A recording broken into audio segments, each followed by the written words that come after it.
Before we dive into these scary stories, make sure to hit that subscribe button if you enjoy true horror content every week.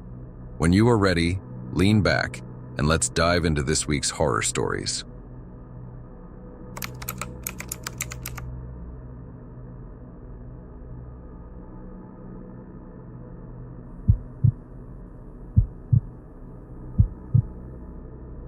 I was in 11th grade when our biology class took a 2-day field trip to a state park about 3 hours from where I lived.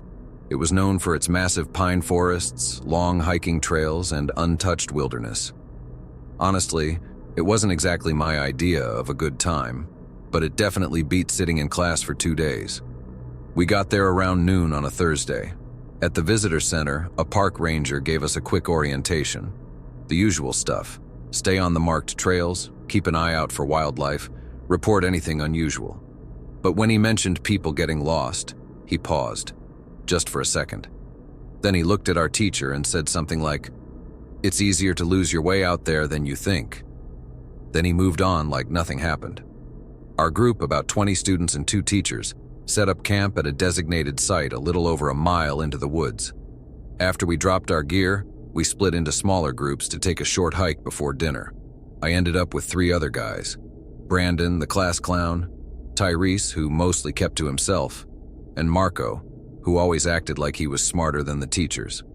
We picked the Ridge Loop Trail, which was supposed to take about 90 minutes. The trail started out easy, clear markers nailed to trees every 100 feet or so. We were joking around, snapping photos, not really paying much attention. After about 40 minutes, the markers got harder to spot. One had fallen off a broken tree. Marco said we should keep going, said the trail would loop back soon. None of us really questioned it. Another 30 minutes passed. The trail got narrow and eventually vanished. We were just walking on pine needles and soft earth, no markers anywhere. That's when I started feeling uneasy. Tyrese was the first to say it out loud. "Yo, when's the last time we saw a marker?" We all looked around. Just trees in every direction. I pulled out my phone. No signal. The compass app was useless, spinning in circles. Brandon tried GPS, but his phone froze and shut off, even though he said it still had 40% battery. "We just retrace our steps," Marco said. "We'll be back at camp in no time." But we didn't go back, or at least it didn't feel like we did. Every time we tried, the woods looked different. The sun was starting to go down. That's when I noticed something really strange. There were no animal sounds, no birds or no bugs, just the sound of our footsteps and our breathing. It was completely silent. We walked for what felt like another hour. Still no sign of the trail, no campsite, no other students. I was starting to panic when Tyrese suddenly stopped and pointed. "Is that smoke?" Through the trees, we saw a thin haze, smoke rising into the sky. We rushed toward it, thinking it had to be a fire pit or the ranger station. But when we got there, it wasn't a campsite. It was a clearing with the ruins of a burned-down cabin. The walls were blackened, the roof had collapsed, and a twisted metal bed frame sat in the middle, charred and rusted. Marco stepped inside and looked around. "We should stay here until morning. At least it's open space." Brandon paced near the edge of the clearing. "This doesn't feel right, man. Something's off." He wasn't wrong. The trees around the clearing looked darker than the ones we'd passed. And I know how this sounds, but the shadows didn't match the light. They stretched in the wrong directions. That night was the longest of my life. We took turns staying awake, but none of us really slept. Around 2 a.m., I was sitting near the remains of the fire pit, fighting off sleep, when I heard something. Twigs snapping far away, but it got closer and closer. And then I saw movement. A shape, low to the ground, moving between the trees. "Marco," I whispered, shaking him awake. "There's something out there." We all sat up. Brandon grabbed his flashlight and pointed it at the trees. For a second, the beam caught something. A figure crouched low just at the edge of the clearing. Then it moved, fast, and disappeared into the dark. I wasn't sure what it was, but I could feel the panic rise inside me. Then an evil laugh echoed through the trees. It sounded like it was close. None of us spoke. We didn't have to. We all knew. We weren't alone out there. Brandon quickly turned off his flashlight and we all cuddled together with our backs facing different directions so that nothing or no one could sneak up on us. I had never been so afraid in my entire life. It felt like it took forever, but as soon as the sun came up, we left. We didn't try to find the trail. We just picked a direction and hurried away. After maybe 2 hours, we finally heard voices. A search team had been sent to look for us when we didn't return the night before. They found us about 4 miles from the main trail, somehow on the opposite side of the park from where we'd started. The weirdest part? When we described the burned cabin, the rangers exchanged looks. Finally, one of them, an older guy with a raspy voice, said, "There hasn't been a cabin out there in decades. Burned down in the 70s. Some kids died in the fire. Place was never rebuilt." I still don't know what happened. We weren't drunk. We weren't high. We got lost on a trail that hundreds of people hike every year. And somehow we ended up in a place that isn't supposed to exist anymore.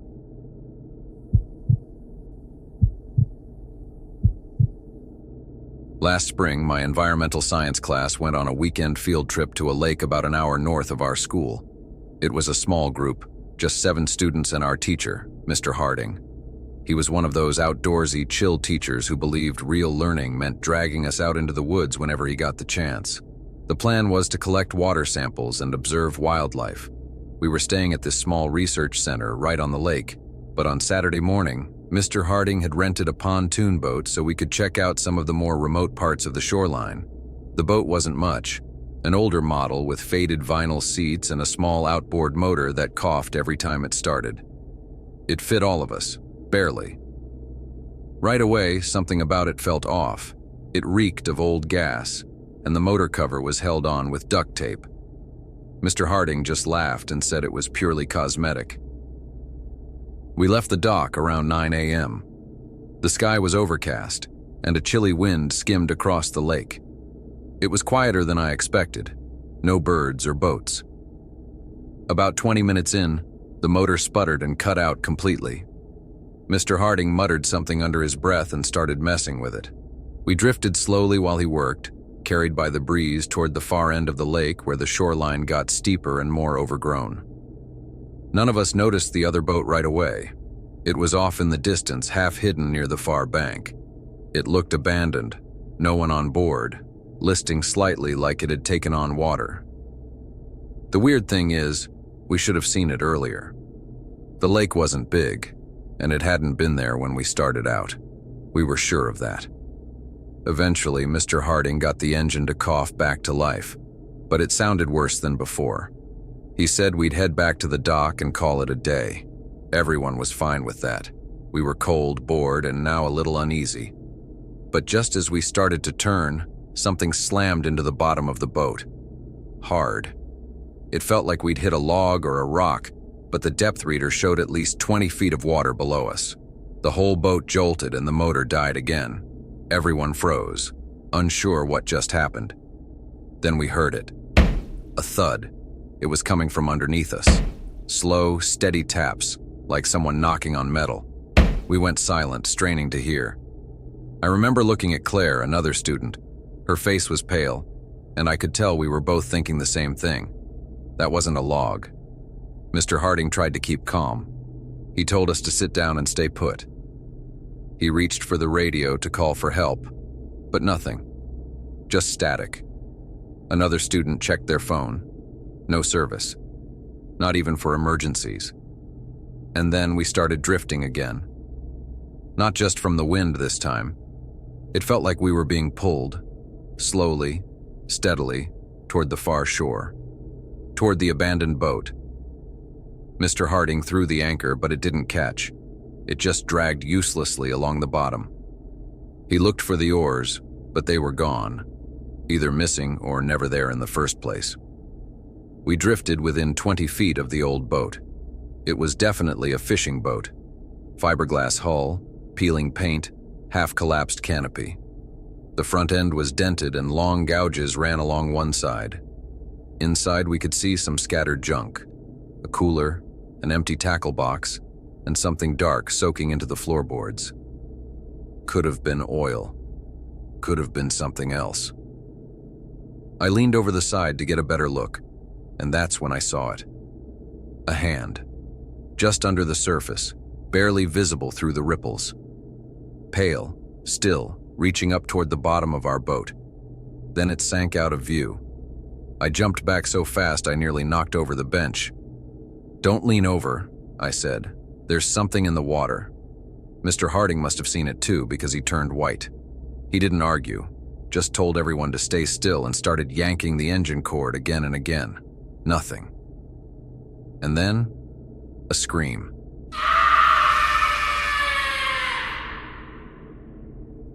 It came from the shore behind us. It didn't sound human.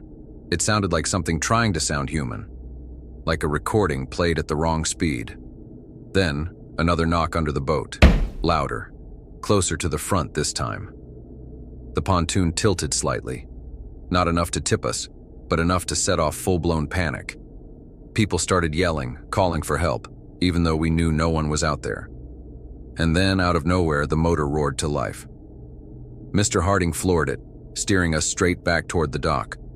The ride was rough. Water sprayed over the sides, and the boat shuddered like it might fall apart. Behind us, the abandoned boat faded into the mist like it had never been there. We made it back without another incident. Mr. Harding tied the boat up without saying a word. We all just got off and walked silently back to the research center. That night, no one slept. Claire kept saying she heard knocking on the cabin wall just outside her window. By Monday, the rest of the trip was canceled. Mr. Harding told the school it was due to equipment failure and unpredictable lake conditions, but I saw him talking to one of the rangers before we left. I only caught a few words. Another boat, same spot. Didn't report it. I've never gone back to that lake, and I don't plan to. I know. We weren't supposed to make it out of that water.